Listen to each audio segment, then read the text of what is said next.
All right, everybody's logging in.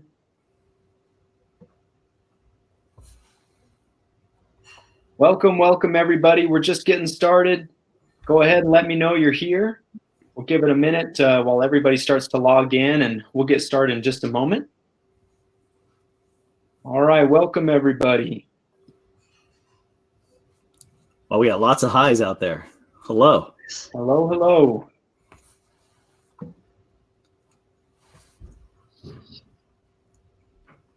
All the polite people.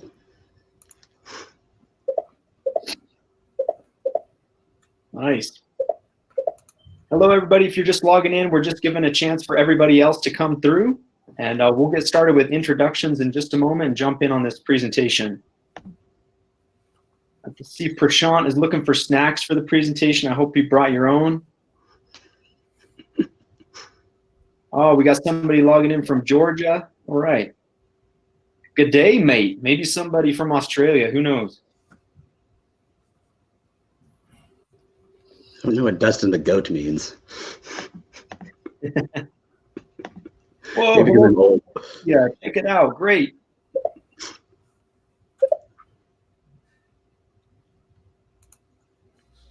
All right. Well, what do you say, guys? We're pretty stable here at about 400. You want to get started?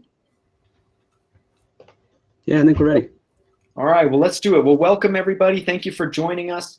I know that a lot of people are really excited to talk about this subject. It's got a lot of people asking a lot of questions, wondering a lot of things. So we brought together a great board of professionals and experts in the field. And we're going to talk about step one, going past fail, and some of the other USMLE changes. So let's go ahead. Let's do some introductions real quick here. All right, so welcome. My name is David Flik. I am the Director of Residency Advising at MedSchoolCoach. I'm a family medicine physician. I'm a flight surgeon with the Army, and I'll be moderating this discussion. So I'm going to be asking all the hard questions, and they're going to do all the hard answers for you. So let me pass it over to Dr. Dustin Williams, if you could introduce yourself. Sure. Hey, Dustin Williams. I am the founder of OnlineMedEd. And if you don't know who I am and you're in med school, you soon will.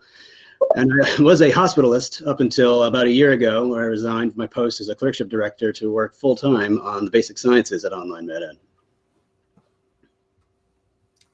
Awesome. And it looks like David has bounced. No worries. So I'll introduce myself real quick. I'm Sahil. I'm the founder of MedSchoolCoach and have been working with students in this arena for a long time. Definitely excited to talk to you guys about these changes that are coming on USMLE Step 1. Dustin's obviously an enormous expert on this. I myself am a practicing interventional radiologist along with running MedSchoolCoach. So it's something that I like to do both. I like to be clinical, and I like to actually be a part of pre-meds and med students and helping them along. So it's actually a ton of fun. So let me just pull up this slide right here, because since David's connection looks like it bounced for 1 sec, we'll be able to get this back. Oh, he may be coming right back on. Oh, no, he's gone again. No worries. Darn Wi-Fi's. Wi-Fi is an issue. Now, I hope you guys can all see this screen here, which I think you guys can. Let me just close a bunch of this other stuff. Here we go. All right. So we introduce ourselves. Dr. Flik, who is no longer with us. Sorry, Dr. Flik, but I'm sure he'll be back in a few minutes. Dr. Williams and myself. So a couple of things. We want to know a little bit more about you guys, right? Who are you guys? Who's out there? And so we're going to run this quick poll. For those of you guys who don't know, look over on the right side of your screen. There's a poll button. So you can go check it out, and you'll be on this poll. Go ahead and tell us who you guys are. We really want to know about you. We want to know who our audience is today. The other thing to do right now is take out your phone, go find OnlineMedEd, and go find MedSchoolCoach. We're on Twitter, we're on Instagram, we're on all the fun things, because we have a ton of things to share with you throughout this presentation and as follows. I mean, we just have so much information that we love to give. For those of you guys who are in med school, you know how amazing OnlineMedEd is. For those of you guys who are pre-meds, you may have heard MedSchoolCoach and our name, as well as the IMGs who are sort of studying. We're looking to talk to you even more. You're also going to be able to drop us questions on those social media channels after. But another exciting part here is that actually during this presentation, we're going to answer a bunch of your questions. So the other tab that you'll see on the right-hand side there is the questions tab. So feel free to utilize that tab at any point and actually drop questions as you go. In fact, I really want you guys to be doing that because it's going to help us figure out what we're going to do at the end of the presentation and talk. So without further ado, let me actually just give these poll results. So we have a lot of international medical students. We have a bunch of medical school graduates. We actually have a bunch of third years, fourth years, a few first and second years, and then a bunch of pre-meds. So we actually have a huge spectrum of people here, which is awesome because actually all these changes that we're talking about really affect a bunch of you guys no matter where you are in the process. So Dr. Flik looks like he is back. I made it back. The moderator himself got logged out. Awesome. So I will turn it back over to you, Dr. Flik. All right, so let's check out this poll real quick. I'm sorry, guys. Such a huge webinar. Okay. So sorry, Dr. Mehta. Did we get to find out who's in here? We actually did. We got to find out who's in here. We got pre-meds, we got IMGs. We actually got a spectrum of people across the board, which is pretty awesome. Okay, I'm stoked to see the IMGs in the house. That's great. We're definitely going to hit some of that those topics. Cool. We got some pre-meds. We got everybody. So great. So sorry, I'm just catching back up. Let's jump right into it. Yeah. Let's do it. Okay. So I'm going to throw this question straight over to Dr. Mehta for our first question here. So just tell me about, there was 3 big changes that happened with the USMLE. Talk to me about those 3 policy changes. So you guys may have heard, right? 3 big changes. Most of you guys have probably only heard of one, which I'm going to let Dustin talk about. But let me talk about the other 2 real quick, right? So NBME, USMLE, Federation of Board of Medical Examiners, a whole bunch of different people came together and made some of these decisions. And the first decision they made was that the USMLE test, and that goes for step 1, step 2, and step 3, used to be you could take it 6 times before they wouldn't let you take it again. So you could take it up to 6 times and fail 5 of those times. And if you passed on the 6th time, guess what? You still got to be a licensed physician in the United States. They changed that. It went from 6 to 4. And they said, listen, if you take it 4 times and you still don't pass, you don't get to take it again. So that's actually a big change. It went from 6 being the maximum number of times you could take the USMLE to 4. The reality is, I don't think that change really affects a ton of U.S. med students. The pass rate for U.S. med students is around 95% anyway. It definitely affects some more of the international med students where the pass rates are lower. But USMLE Step 1, Step 2, and Step 3, I mean, the reality is that they're not super hard tests to just pass.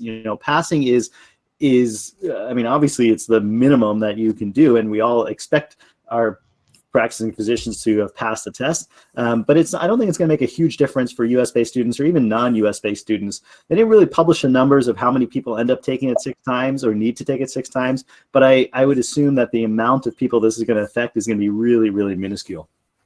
The second change they made was that Step 2 CS. So for those of you guys who are not familiar, Step 2 CS stands for clinical skills.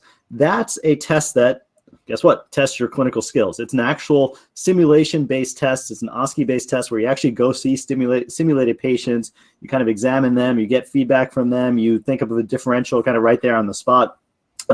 That's a test that now you can only take once you pass USMLE Step 1. It used to be that you could take it at any time. Now you have to have passed Step 1 before you take Step 2 CS. Again, this is actually probably a change that's not going to affect most U.S. med students. Most U.S. med schools are set up this way anyway. You have to take Step 1 before you get to your clinical years, and only after your clinical years would you take Step 2 CS anyway. So it's not a really big change. For some of the IMGs out there, it might be somewhat of a change because a lot of them were trying to take Step 2 or fit it into their schedule ahead of time, but now you got to have passed Step 1. And the reality is it's probably a good change because if you can't pass Step 1 and don't have the basic science knowledge, there's really no reason for you to be taking Step 2 and wasting your money and wasting your time on it. You got to finish those basic sciences first. So those are the two. Those are 2 of the fundamental changes, and then the third change, that's the big one, right? USMLE Step 1 goes to pass-fail, and I'm not even going to talk about that because that's the rest of our webinar. So let's get going on the rest of it. Cool. Thank you, Dr. Mehta. So, and before we jump into that big question, I think it's a great thing that you brought up is, this other change about 6 attempts to pass this thing. is not terribly relevant, especially if you're going to practice in the US. Most states, about 99% of states, require you to pass it in 3 or 4 attempts. So this isn't going to be a big problem there. Great. So yeah, let's jump into what everybody's here to talk about. And this one, let's pass over to Dr. Williams, who's extremely popular. People are already saying they're voting for you for president. Let's do this. So what is the overall impact of the change from a scored USMLE exam to the pass-fail? If you have taken step 1, you already know that it's like the worst part of your life up until you die. And then for those of you who haven't taken it, you will have no idea what the joy is of dedicated step prep, studying for step 1 to see how well you can take a multiple choice exam about the basic sciences. I think the overall impact for students is going to be overwhelmingly positive. The damage done when a student enters medical school, the best of the best, the top 1%, that beat out all the other valedictorians. They know they're exceptional people, and they've already dedicated their lives to giving up their 20s, going into hundreds of thousands of dollars of debt for the privilege of taking care of other people. And they show up, and the med school agrees. And then step happens, and all the good and all the excellence gets funneled into this siphoning void of nothingness. And that thing that has happened for a long time is not going to happen anymore. However, I do believe that it's going to be great for students, but if we as a medical education community don't prepare for this change to happen, and I mean everybody, residency, schools, and students, there's a lot of unintended consequences that may arise. Hands down, great decision by the NBME. I thought they'd never do it, but they did, so good for them. What's going to happen is students are going to have a better life. And in the beginning here, when we figure out how it's going to happen with residencies in schools, it's going to make this better life rocky. But long term, what this is going to do is unburden students from the atrocity of a multiple choice exam. I hope there's going to be some further impacts down the road, but it's going to make med school more focused on the right thing and allow excellent people to remain focused on what they've done already and continue to build on that. Great. Okay, cool. So yeah, I think that's important, is that a lot of people were, making this decision. We're trying to improve student wellness, and instead of this, what we call the parallel curriculum, where people were studying for medical school and then secretly, if not, blatantly studying for step 1 as a separate process. The goal, the intent, I think, yeah, is to get back to the basics, focus on just taking your classes and learning how to treat patients. Okay, I see tons of questions coming in. Before we jump into the next one, I do want to say, hey, the presentation, the video, we're going to have available to you guys later too. And a lot of the questions you're asking right now, we're going to hit. And then at the end, certainly keep posting them, put them in chat, put them in questions. We'll definitely start fielding some of the crowd questions later. This is something that's popping up already. And let's pass this off to Dr. Mehta. There's a lot of people asking right now, okay, so you're in medical school right now. How does this pass-fail change affect, the first, second year medical student right now? Yeah, so a couple of things on that. The first thing is I want to echo what Dustin just said, which is that, USMLE Step 1 was the bane of my existence when I was in med school. And I think it's a bane of like everybody's existence as their first and second year student.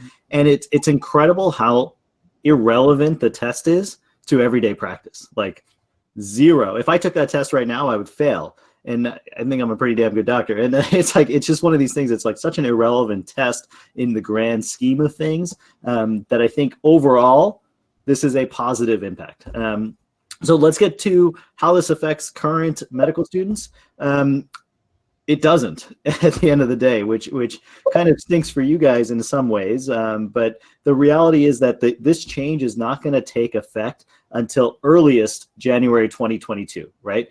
So that's the earliest, and they specifically use the language of the earliest we're going to change this is 2022, which gives us plenty of leeway for it to be changed later than that.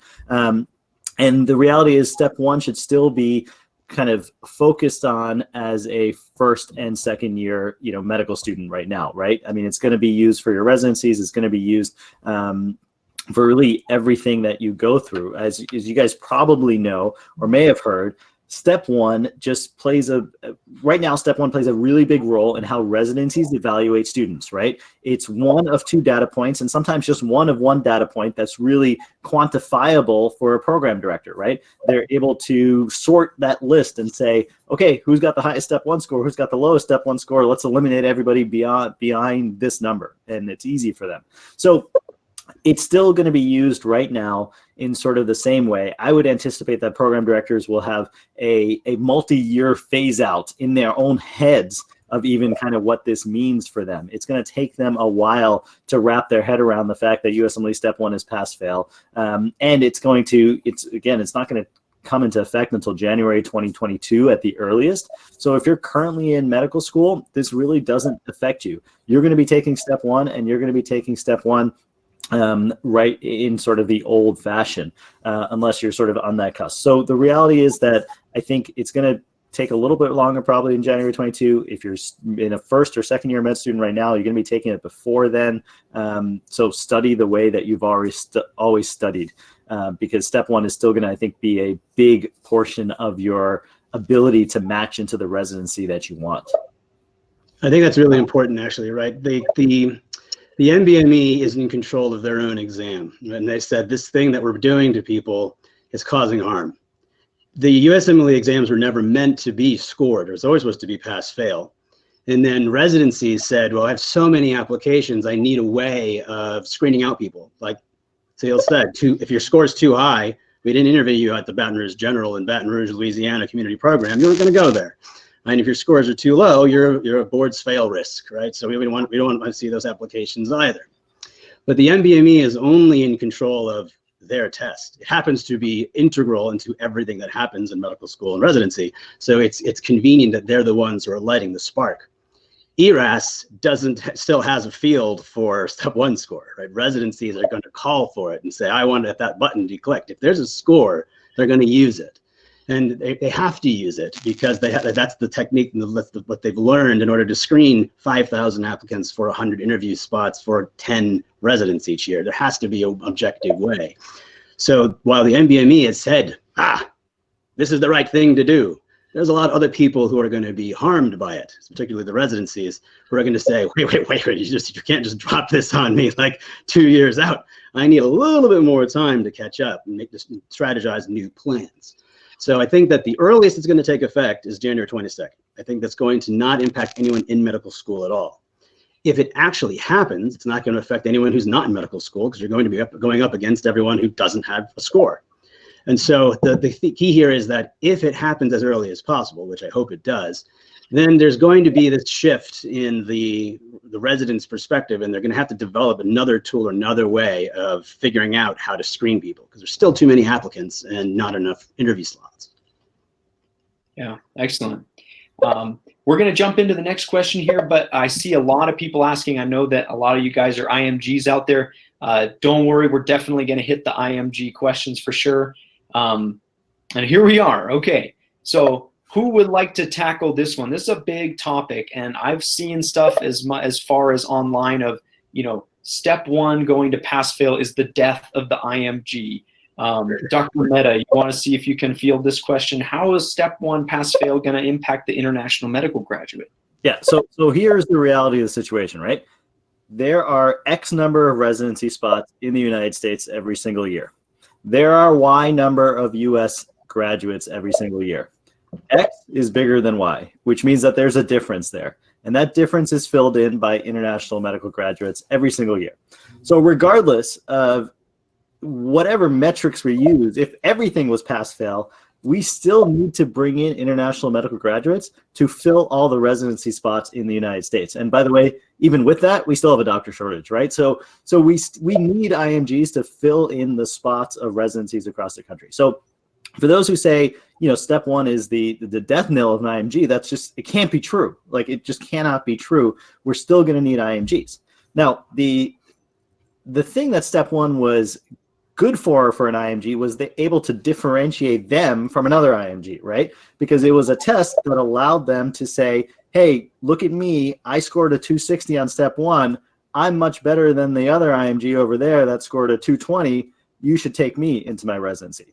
And that was what it's used for, right? when we look at IMGs, we look and see, okay, we're not going to take a bunch of IMGs. We only are going to take the ones who score extremely high, right? We're only going to take those who are scoring as high as possible. So what's going to happen now is that they are going to essentially use step 2 CK as the metric. Residency program directors and residency programs still have to sort somehow. They still have to understand who is the better candidate and who's not. And they're going to use step 2 CK. Now, keep in mind, that's actually probably from a residency program director standpoint, that's great in some ways, because the reality is I don't care about an IMG who knows the Krebs cycle really well. It doesn't really matter to me. What I do care about is an IMG who knows, how to take care of a patient in hemorrhagic shock. Now, is step 2 CK the perfect test for that? No, obviously it's not, right? It's not like really understanding how you do on clinical rotations, but it's a much better indicator of how you are as a physician or a clinician than step 1 was. So the reality is, I think that for IMGs, this isn't going to affect you at all. You're just going to have to do better on step 2. You're going to have to pass step 1. You're probably going to have to actually put in less time learning a lot of the minutia of biochemistry and the stuff that we don't utilize on a day-to-day basis, and more time putting into the stuff that we do utilize on a day-to-day basis. Again, how to manage hemorrhagic shock, how to manage, or what to do with a postpartum female who is hypertensive, right? Those kind of things, right? Those are the kinds of things that you're going to have to study more and understand more of and be better at, and that's how you're going to separate yourself, step 2 CK. So my bottom line point is, I don't think step 1 going pass fail is really going to impact you. It's going to just shift the burden to step 2. You're still going to get to come to the States for residency if you separate yourself. And I think it's actually different. IMG means 2 things, right? There's those Americans who have gone out of the country who want to come back. And there's the people who trained in a completely different system. The average time from graduating from medical school in India to getting a residency is usually about 3 years, right? And so that was because you had to study and do well on step 1, which you didn't need, right? And most of the Indian graduates who came to my residency ended up differentiating themselves on step 3, because step 3 is even closer than step 2 to actual clinical practice. And so the main differentiators for people who aren't Americans who went out of the country is going to be step 3, right? And then it hasn't changed. To echo the concept of that doesn't change. If you're going to the Caribbean, you want to spend less time, right, on step 1, that doesn't matter, and spend more time on getting focused on the clinical stuff. And so there's the opportunity then to differentiate yourself on a high step 2 score. Of course, if everybody's doing well on step 2, that's problematic. Or it's not problematic, because if everyone does well, then the residencies can't differentiate you on that. And so what it ends up doing, I hope, is going to push people into being more personal, right? Finding those individuals or those the right persona to interview. And I think that's going to be done more through observerships for the foreign people and doing good rotations at places you want to be for those Americans coming back in country. And so I don't think it's going to make very much difference, honestly, right? So the way that Tulane Medical School, Tulane Internal Medicine did their ranked list was you got step 1 or step 2, you took whichever one's higher, right? At the general, we looked for people who had low step 1 scores and high step 2 scores, because there was a higher chance that they'd actually come into our residency, right? So getting a residency is not going to be any harder with pass fail. It's going to be different for people for the ivory tower, like the Harvard internal medicine, because they get inundated with all high scores, but they're going to take whoever they want, because everyone's at the top there. Getting a residency spot is not as challenging as getting the residency spot. So as long as you're open to primary care, right, general surgery, OB, peds, medicine, psych, family medicine, there's plenty of places that will happily take someone who's a hard worker who doesn't have a high step score. Yeah, great. And one of the things, for I think Dr. Williams' point of, listen, there's 2 different kinds of IMGs, right? There are those who are Americans who studied in the Caribbean. How many of you guys out there right now are maybe studying at SGU or Ross or something like that? I think there's probably a bunch of people out there who are doing so, who are from the States, and their whole idea is to obviously come back to the States. Now, this is going to change the dynamic of the way an SGU or the way a Ross kind of teaches, because they've always been sort of focused on, first 2 years, just sit in your basic science, get as high a score as you can on USMLE Step 1. And truthfully, rightfully so, because that's what residency program directors looked at. But now it's going to have to really shift. It's going to have to figure out, okay, you got to pass step one. You got to know the basic material, but it doesn't really matter what score you get. Let's think about how to actually make you a better clinical person, right? So I think they're going to start to have to change their curriculum a little bit to match that. And the reality is US med schools might have to do the same thing, or should be starting to do the same thing, which is instead of 2 years of basic sciences and then 2 years of words, condense those basic sciences into a year and a half, and then have more patient interaction, have more actual clinician interaction, have more real pathophysiology, because that's what's going to do better, make you a better doctor, one, and then two, make you a more attractive residency candidate. Yeah, this is a good discussion on the IMG thing, and I know there's a ton of IMGs out there listening in right now too. Some people are asking right now, hey, if step 2 is just the new step 1, is there any advantage or disadvantage to that principle? What do you think, Dr. Williams? So I've been saying all along, like I've been giving lectures and doing webinars about this, like how step 2 is the better test anyway. There's 2 things to that. Now that there's not a first chance to say I'm amazing, you only have one, right? So that's just going to shift the burden of anxiety from step 1 to step 2. And the problem with that is that usually people take step 2 after they've done clinicals, which means that you're going to be spending 60 hours to 80 hours every week in the hospital or in the clinic while you're preparing for this. And if you're not given dedicated time the way you were for step 1, it's a very different feeling, right? The clinical student doesn't have this swath of time where they can just like not go to lab or not show up to class, right? So they have to be in the clinic routinely. So that's going to push a lot of extra anxiety onto step 2. But if schools adapt along with this and just shift things around, like make the basic sciences shorter and get the clinical students into clinic sooner, then the time to take step 2 becomes like this huge space of time, right? In the 3rd year, not at the end of 3rd year. So as long as schools adapt to that, that's not going to be a problem. Schools that don't are going to put their kids in a bad spot. The other thing, though, is that it's really good. Like I would rather have someone perform well in making clinical decisions, management and diagnosis, or at least initial intervention, than know the Krebs cycle.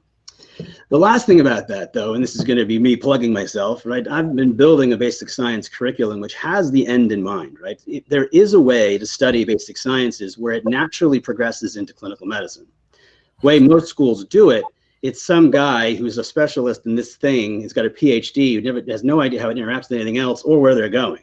Right? So if you begin an educational practice that can be completed in a short amount of time, that already is aligned with doing the clinical stuff, the pathophys and the presentation suddenly molds into the next step, which is diagnosis and treatment. So as long as everybody gets on board with the change, this is a really good thing. Good students are going to be able to spend time doing the right thing, do well in their exam, and have a bunch of other time to work on themselves as humans, right? No more burnout, right? No more 3rd year jaded, no more everyone's upset and killing themselves by the time they're in 5 years of practice. It all begins with a change at the beginning. So it's going to be better as long as everyone gets on board. I got to tell a story. And it's basically in my first year of med school, we had a guy, we called him PhD squared. This guy had a PhD in James Joyce English literature and biochemistry, and had never, ever stepped foot in a hospital or seen a patient in his life. And this guy taught us the vast majority of our first year classes, and I wanted to blow my brains out. It was just terrible. It was zero clinical relevance. He had no idea what the clinical relevance was. And so I think Dr. Williams' point is like, hey, listen, if you take that, I keep using the Krebs cycle because that's all I remember. And I don't actually. That's all the biochemistry for you. That's like everything for me, that Krebs cycle. That's all. Like I couldn't tell you a single thing about the Krebs cycle. I could just tell you the title. It says Krebs cycle somewhere. But if you maybe taught that in a way that's actually clinically relevant, right? Like, how does it affect insulin stores? I'm making it up because, again, I really don't remember the Krebs cycle. But how does it affect X or Y? Like, then it might actually stick and it might actually mean something. And so I got to echo that point that if your curriculum, if your resources can change to something that's actually teaching you basic science in a clinically relevant way, that's huge. I think really what it is that schools know that step one is the most important test, right? And they want their kids to match. So that they do is they invest all this time into the basic science curriculum, then give yourself, again, they give you extra time to study on your own because you have to do well in that test. If that's not incentivized anymore, the schools are going to make a change to make sure that their students do well in step two. What that hopefully that means is looking for an opportunity or an educational partner that helps do the basic sciences better than they've done it in the past, liberating those professors who don't want to teach but have to go do whatever they want to do, and allowing individual people who are really good at teaching basic sciences with the clinical perspective to like shape the curriculum and their students. So I think if everyone gets on board, this is awesome. You are muted. Dr. Flik, you are muted. Oh, he's still muted.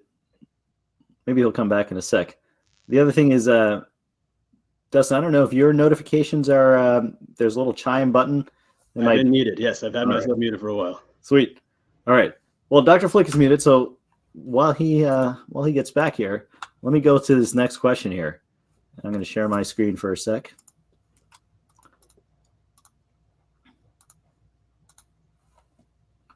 All right, so let's go to this one. All right, so this is a question, and I don't know if you want to take this, Dr. Williams, or I could take it, which is, how will step one going pass-fail impact students who are currently applying to med school? So we got a bunch of pre-meds in the audience right now who may be wondering, how does this affect me? Yeah, it doesn't. You have no idea what it's like to have this burden over your head, and you never will. That's pretty fucking awesome, right? Like to not know what it's like to suffer like that does not make you a worse person. In fact, it's probably going to make you a better person. What it's going to do is basically unburden you from this thing that nags at you for 2 years, right? So if you're applying now, you'll never experience, fingers crossed, January 2022, you'll never experience the exam the way we did. And so the only drawback to that is that if you're not faced with that experience once and you're asked to do it for step two, you may end up unprepared. And I actually had this idea that I've now countered myself. I said, this is how I justified it to myself with my studying. I said, because the step one was so hard and I had a dedicated study period, I studied my ass off, right? And I said, that score is a good motivator. It's going to help me learn stuff. Well, I learned it and then immediately forgot it and never touched it again. And as I'm coming back to doing the basic sciences, I know I didn't never know this. I know. Yeah. But then I thought to myself, what were we motivating, right? For step one, we were motivating test prep. And so people were studying the wrong way and the wrong thing because it would get the job done on the exam. Now, if you don't have that burden, you can study the right thing, learn it, and then have it carry over into the rest of your career, as opposed to using, fun facts, mnemonics, and ridiculous cartoon images. So I think that it's going to be overall better. I think that it's not going to affect you. You're not going to know the difference, but it's going to be better for you. Yeah, and I agree, right? I mean, listen, if you're a pre-med, you shouldn't be worried about it, first of all. Worry about the MCAT, worry about getting into med school first. Secondarily, I mean, there's some maybe credence to the fact that, hey, does this affect the way that I choose a med school, right? And, I think the reality still remains that, first of all, any medical school in the United States is a great medical school, period, end of story. Like, if you get into a US med school, you are doing really, really well. Maybe it does require a little bit of thought, though, into, hey, how is this school actually enabling or changing their curriculum to match this, right? And I used to tell people that, there's a bunch of marketing BS which schools would put out there and say, hey, we're clinically oriented and we do this or why. And, there was not really much difference, but maybe now there is going to be a difference, or now there is a school that will take another initiative or step to really say, listen, this is a good change for medical education in general. And so we're taking down the sort of number of hours that you're going to be in the classroom and upping the number of hours that you're actually going to be on the wards. Like, that might be a good thing for a student to consider, because that's how you're going to do better on step 2 CK, which is ultimately going to be the test that judges you for the residency of your choice. Concur. All right, Dr. Flik. I'm back. Back again. Timed out. I was following along. I think, yeah, absolutely. I agree with both of you guys. Pre-meds are going to be worrying about this question. They don't really have to worry about it for now. There's enough to be stressed out about being a pre-med and applying to medical school. Basically, take it when it comes, right? Yeah. All right, so we got another question here. Looks like I'll turn it back to you. Perfect, thank you. Okay, so step 2 CK becomes, how important will step 2 CK become in the process now that step 1 is pass-fail? So we kind of talked about step 2 becoming the next step 1. So the question to you, Dr. Williams, is then how do you prepare for step 2 CK? If only there was somebody who dedicated his life to building a curriculum specifically designed to facilitate the studying of clinical sciences while in medical school. Wouldn't that be convenient? Yes, indeed. So OnlineMedEd got its start by being a clinical prep platform. I resigned clinical practice because I had to focus on the basic sciences, and it's so damn hard I couldn't do it while being a hospitalist. I am going to do a clinical refresh when I'm done with the basic sciences. All the clinical sciences will be updated. And so what I recommend wholeheartedly is OnlineMedEd. OnlineMedEd is a curriculum that's designed to have multiple learning modalities. The videos are free, so if you want to come learn from those, you can. It doesn't cost you a dime. But to do really well in the exam, the videos are free because medical knowledge belongs to no one. Medical education should be accessible to everyone, right? But we also we're a for-profit company, and we have employees, and we have to feed ourselves. And so if you want to do well on the test, we have the premium content. Multiple learning modalities from all from the same unified voice make it more effective and more efficient learning than drowning every rotation, every clerkship, trying to find the resource. You start with us, finish with us, you're gonna do well. Prime acquire talent divorce, notes, videos, multiple choice questions, and flashcards, all built in to help you do your clerkships and do well on those shelves. And then by the time you're done, you don't have to have a dedicated study period. Pick another QBank, and then you'll destroy that exam. I literally have no other advice other than that. No one should do anything but OnlineMedEd. Not just because I'm biased, but because it really is that good. Well, Dr. I actually think that's kind of exciting, is that, the only evidence on step 1 is that a good score on step 1 is a statistically significant predictor that you'll do good on another standardized test. But there's data that say that if you do well on step 2 CK, it actually correlates to good clinical skills. So if everybody's focusing on step 2 CK, studying for step 2 CK, I mean, the evidence says that it's actually going to improve clinical practice, which is actually pretty exciting for me. And remember, the rule is you have to take step 1 before you take step 2. Right? So it's like, prove to us that you've got the foundations that separate physicians from other healthcare providers, that you know the underlying mechanisms, the hows and the whys. Whether you know if it's GS, GI, or GQ probably doesn't matter, right? So, but like having learned that once, now you're like, oh, okay, if I see that again in literature, you'll know what it is, or you can look it up, and it's like, oh, I remember that. Okay, I can look that up, and I understand it. It's not catching you off from left field. And as long as you prove you have the foundations to be above, like the best healthcare provider there is, the focus should turn to clinical practice and actually doing the job. Because you don't need every detail that we've learned in the past 30 years. In fact, you don't need most of them, but you do need some of them, because that's the thing that separates physicians from other healthcare providers. It's not how well you can do clinical practice, because with enough practice, any provider is going to do a good job. But it's the fact that physicians have this fund of knowledge that allow them to do more, understand more about health and disease, that puts us in the position that we're in. Cool. Any comments, Dr. Mehta? Yeah, I mean, listen, I think step 2 CK is going to become the test, right? Like, you get one shot now. And so maybe that puts a little bit more pressure on you. Maybe that makes you more nervous, and maybe that makes you sweat a little bit. But the reality is it's a better indicator than step 1 of your knowledge, of your ability to become a physician. It's not perfect, don't get me wrong. Like, no multiple choice question is good enough to truly replicate what it actually is like being a doctor, right? Like, you just can't do it. But it's better than step 1. Like, I think we all agree on that. And so step 2 CK just becomes incredibly, incredibly, incredibly important. OnlineMedEd is a fantastic resource, right? I mean, it's it's just really good. That's what everybody uses for step 2. So kudos there. The other thing I'll just mention is that, because it's so important, I used to tell students that step 1 was the most important test of your life. Like, forget MCAT, forget, step 3, forget your boards, like your clinical boards. Step 1 was the most important test of your life. Why? Because it determined what residency you could get. And guess what? Your life as a family med doc versus a neurosurgeon versus a pathologist versus this versus that is so totally different. And so it's not to say one is worse than the other. It's whatever you want.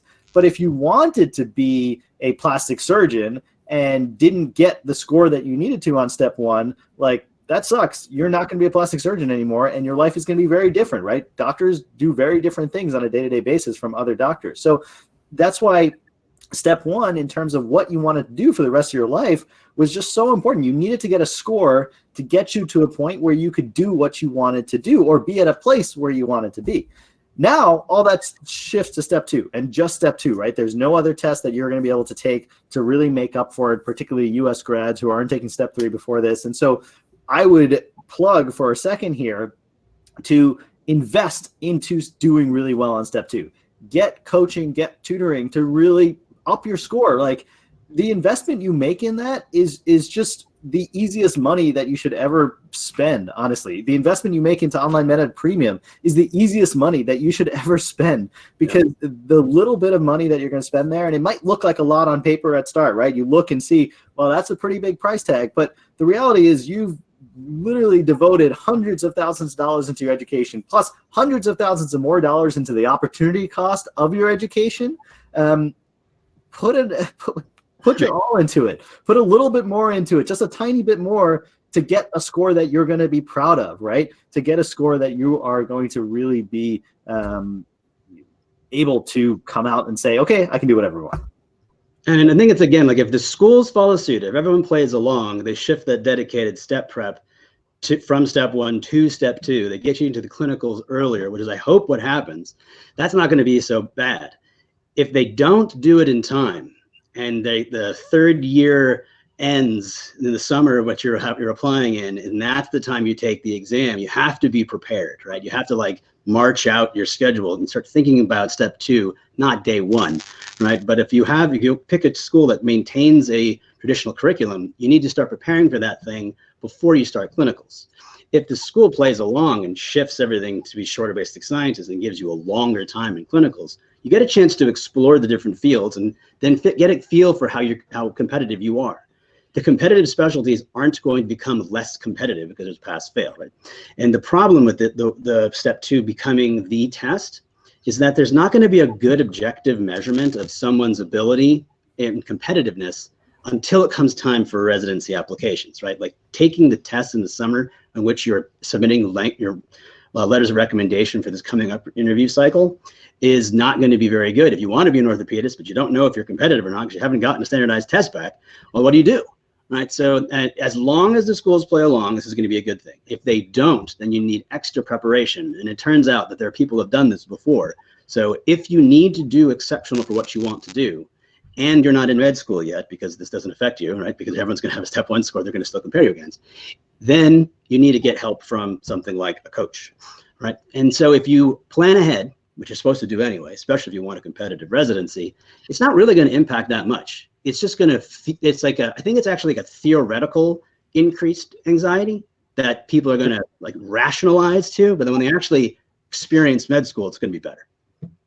Yeah, I mean, think about the timeline. That's a lot of pressure on a second-year medical student who's never even rotated, never been in the OR, never held a scalpel, to, hey, you got to, do this USMLE, and that's going to, step 1 is going to determine what you do.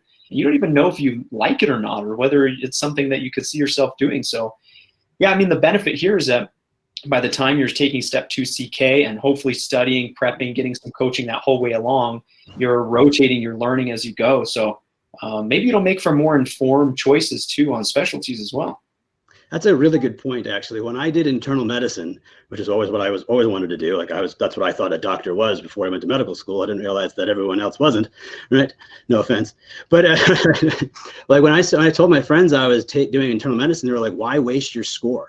why did you do all that work if you're only going to do medicine? I was like, because I give a shit. I wanted to learn how to do what was happening. I wanted to understand, and I wanted to be a good doctor, right? But like, that was the response. I did well on step 1. I'm going to do opto. You want to do psychiatry? Yeah, but why would I do psychiatry if I got such a good score? That's not going to happen anymore. Fingers crossed. Yeah, no, I get that from, I do a lot of advising with medical students applying to residency, and I'll get that from time to time is, hey, I got a 265. I really like family medicine, but all my friends are like, what are you thinking using a 265 with family medicine? Like, go be a dermatologist. Hopefully that pressure will go away, I hope. Yeah, I mean, that's shitty pressure too, right? It's like, but we all fall victim to it, or a lot of people fall victim to it. It's like, I get this great score, I should go into the most competitive specialty. Well, no, you should go into a specialty that you like. Exactly. Right. With that great score, if it's a primary care specialty, you get your pick of where you go. Yeah, like, that's even better. Yeah. I mean, it seems like almost a bizarre concept to now think of it now that we're beyond that and we're looking at pass fail. But for people that have never heard that, or they're pre-meds, it's kind of a big deal. Well, let's jump on to the next question here. So question number 7, we've kind of started to talk about this a little bit, is that, okay, step 2 becomes the new step 1, and you can only take, now you got to prove your worth with just the one test, so you can't like do better on the next test. So if we're getting coaching and prepping for step 2 CK, what else can students do to separate themselves during the residency match process? Especially, I'd like to pass this one over to Dr. Mehta, because you had talked about how residency directors are sorting the applicants based on USMLE Step 1. That goes away. All we got is Step 2. So what else are they looking at?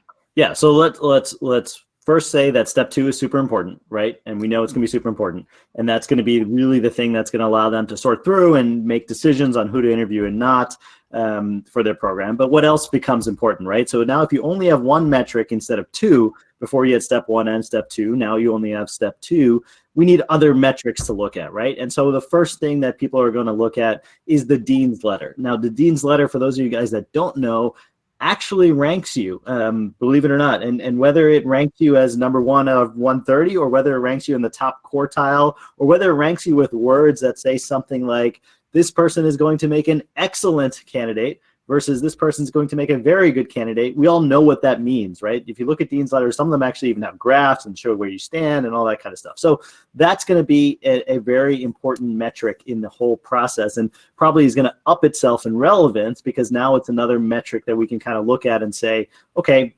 this person graduated in the top quartile of their class versus this person graduated in the bottom quartile of their class. Let's make a decision on there. The other things that continue, I think, to be very relevant are things like research in the field that you're interested in. Things that, by the way, I think are unrelevant are things like volunteering in in one little tiny clinic, and being part of the student interest group in that. I mean, unless you really become a leader or something like that in those groups, I think it's not really all that relevant. It is relevant in the sense that you want to talk passionately about the thing that you want to go into, right? So if it's internal medicine, and you could say, hey, I was the internal medicine liaison for the group, and we did X or Y, and I really love just being a part of the complex thought process and throwing out differentials and pontificating, like, that's great. Like, you should be able to say that and talk about it because you've done the experiences. It's not the experiences itself that really matter. So to summarize, right? Step 2 CK, your dean's letter, your research experience, and then, some of the other stuff like letters of recommendation. I mean, side note, letters of recommendation are hard to discern. Almost everybody has really good letters of recommendation, almost everybody, and they're not necessarily always the easiest thing to discern one from another. But I think the other 2 things we talked about are going to become very important, and that's how you're going to separate yourself in this process. Objectively, I'm going to second the dean's letter, because it's going to feed into this other thing, right? Most schools, almost 50%, are pass-fail for the basic sciences, but they still separate honors, high pass, and pass in the clinical rotations. So doing well in the clinical rotations, especially in the field that you're interested in, is going to be another metric, objectively. I mean, that's going to show itself in terms of the dean's letter. And be careful, not all schools that are pass-fail are actually pass-fail. They're keeping track of your scores and ranking you on a quartile, even including your basic science stuff. we won't be able to know that until later in life. But just keep an eye out. Just flying under the radar may actually hurt you, so you still want to work hard. The other thing I think is going to happen is, this actually could be good or bad, is the way you differentiate yourself during the match process, during the interview season, is to do away rotations. Pick places that you know you actually want to go. Write a letter to the people who work there and say why you want to go there, and invite yourself for an audition rotation. Not in a way where you hang out and try to have fun, but like an actual where you go on a month-long interview.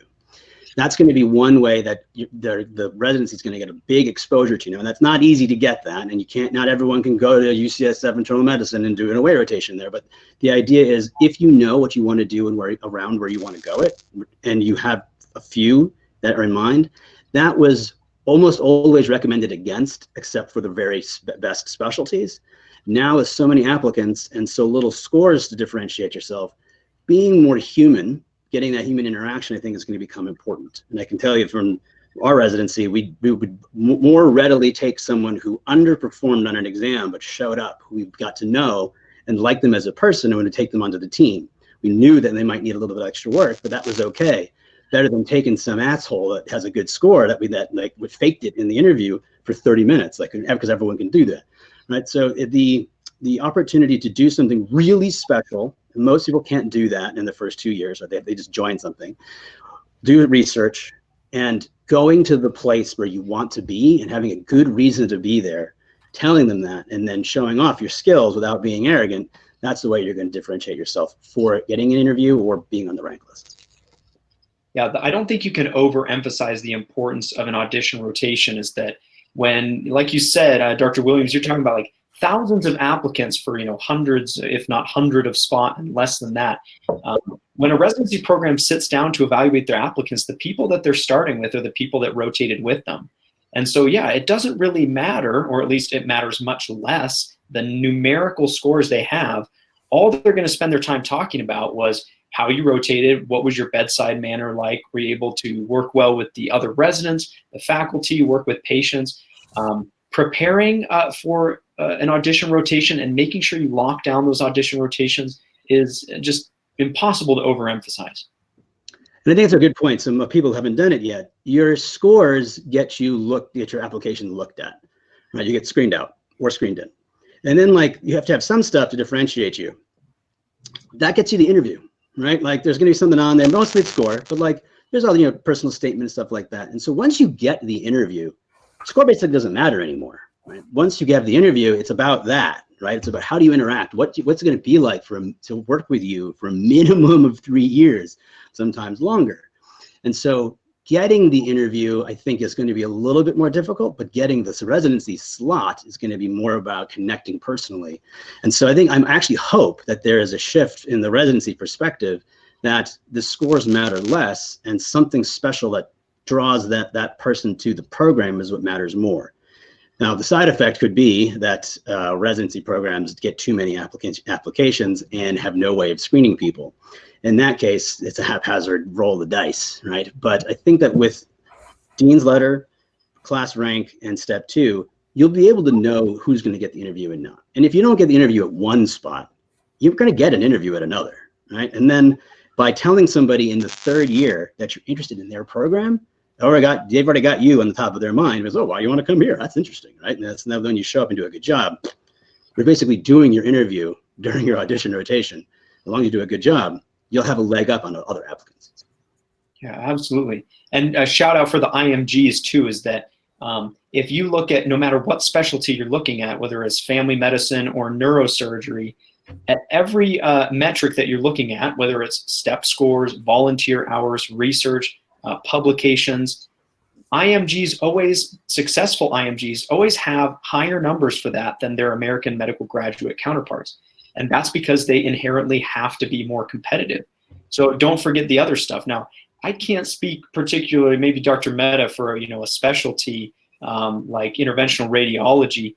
In family medicine, we certainly value things like community experience, volunteer hours, and stuff like that. So don't forget the rest of those components. You're still going to want to get more research, more volunteer hours, more publications, more presentations, more posters, all that stuff is going to boost your application.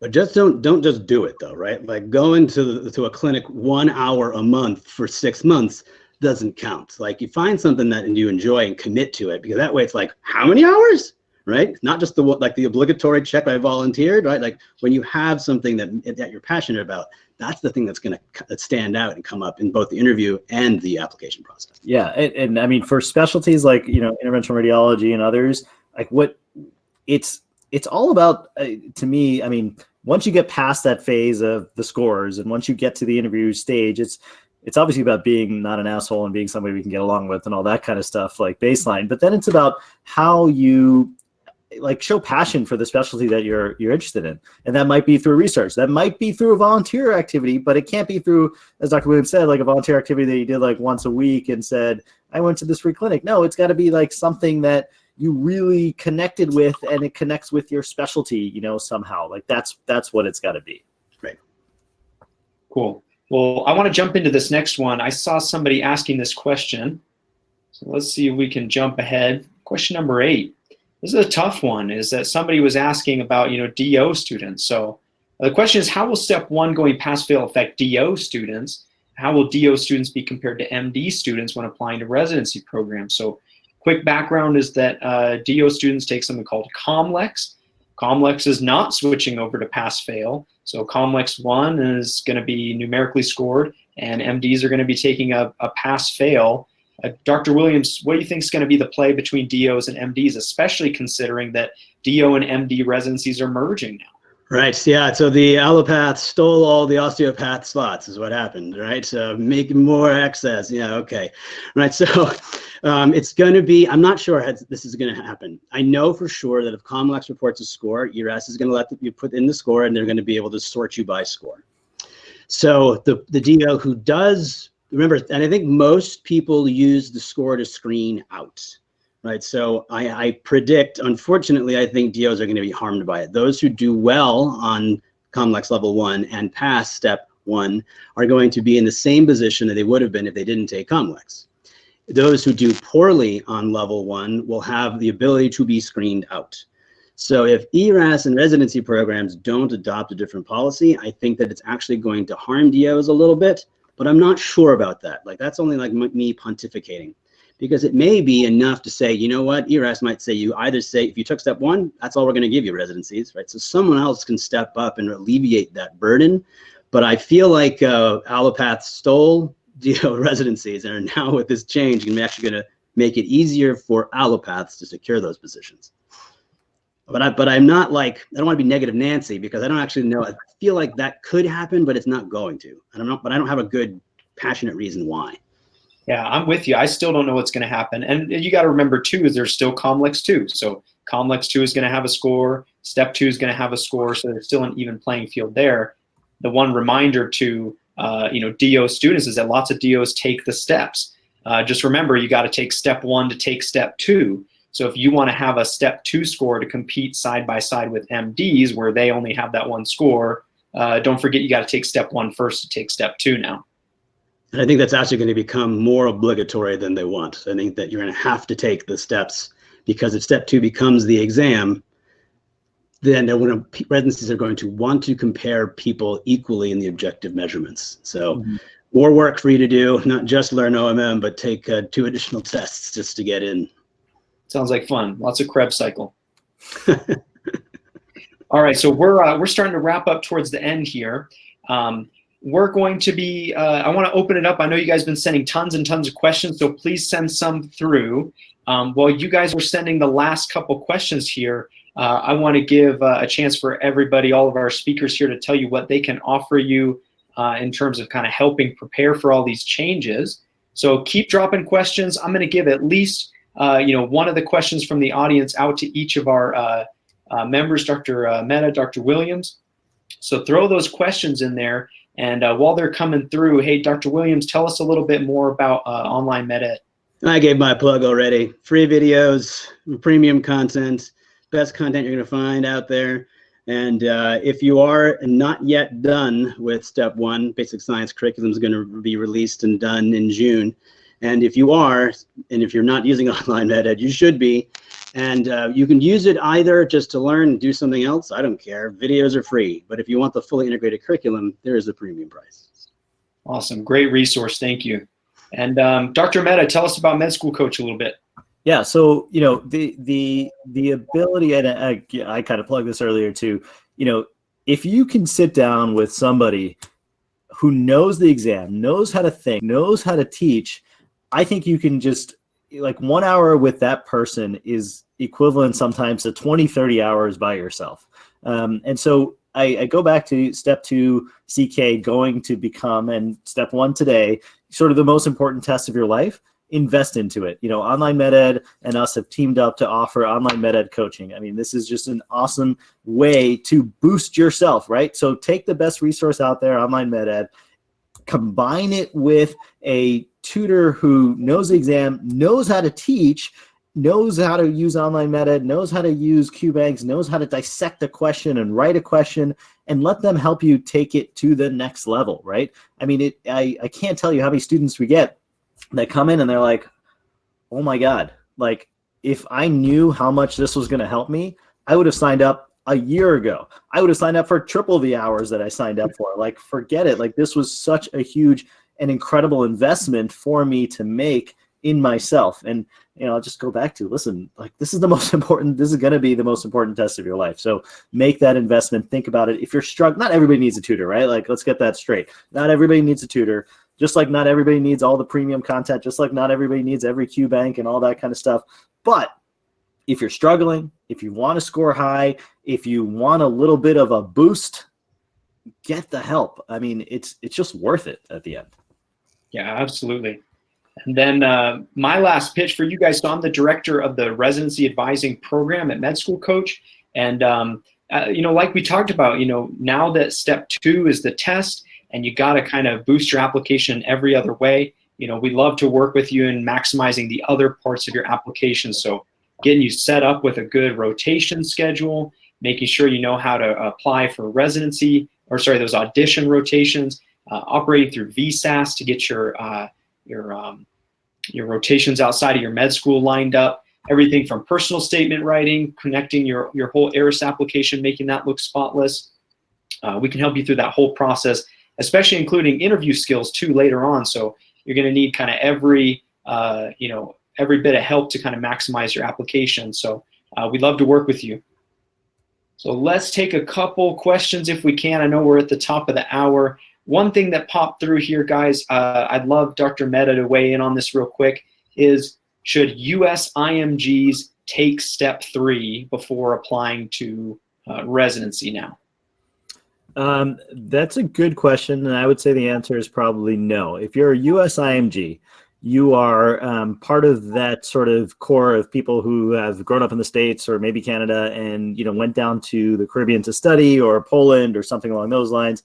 And really, across the board, we've been judging you by step 1 for years. For the last couple of years, we've been judging you by step 1 and step 2 CK. And now I think it's just going to shift to judging by step 2 CK. I also think that you definitely run the risk of actually getting a pretty low score on step 3 because, I mean, step 3 is an advanced test, right? It's step 2 CK taken to the next level. And I mean, Dr. Williams can weigh in on this, but I really feel like you need to have been a medicine or a surgery intern for a year to really know and do well on that. Like, I don't think you can go through a 2-month internal med rotation where you're rotating on this and kind of just observing and not actually taking care of patients, right? As a med student, you're more observing, you're not writing the notes, you're not putting in the orders, you're not, like, you got to do that in order to do well on step 3. I mean, the only time I would say that an American and IMG should take step 3 is if you don't match, right? If you don't match, there's something wrong with your application, or but probably your application. And so if you need to try again, you might want to differentiate yourself somehow. And the only thing that really would stand out as different, observerships don't count, right, is step 3. So like, yeah, I agree, don't do step 3, but if you have to, then okay, right? But if you do have to, then you really need to sit down and make sure that you study and know how to take a multiple choice test, because you're likely to get a lower score on step 3 than on step 2, just because it's harder. Excellent. Last thing real quick here is, we're going to make this presentation available to you so you can rewatch it. You can see me cutting in and out and losing my internet all the time. Please check us out on YouTube. Check us out on Instagram. Any last words from our presenters? I mean, it's going to be great. Anyone who has already taken step one, welcome to the club. Anyone who is starting med school in July, good for you. Yeah, I really I feel like this is going to be like one of those things where it's like, back in my day, I took step one, and I could hold myself in a thing. Yeah, I remember I took the MCAT on paper, and it was like a 47-hour test in 24 hours. Like, it was crazy. Like, that's how I think we're going to talk about it in the future. But I do listen, I keep going back to the Krebs cycle because I don't know what the hell the Krebs cycle is, and I just think that the emphasis shifting towards clinical work is better. It's just going to make everything more clinically relevant. The downhill effects that Dr. Williams was talking about in terms of burnout and stuff. Hey, I mean, that might be real. If you really start early on and position yourself and position curriculum to be the stuff that we actually like, which is taking care of patients, right? Like, every med school personal statement I read and help edit, like, they want to take care of patients. I want to take care of patients. Like, that's the crux of it. Well, if you can get to that faster, if you can focus in on that, maybe it's better. And if you can eliminate OMR and insurance companies and all the other one step at a time. one thing at a time, right? Great. Well, thank you everybody for joining us. Appreciate your attention. Thanks for sending in all your questions. And please go watch the video later so you can catch up on everything. It's been great having you guys. We're signing out. Have a good night, everybody.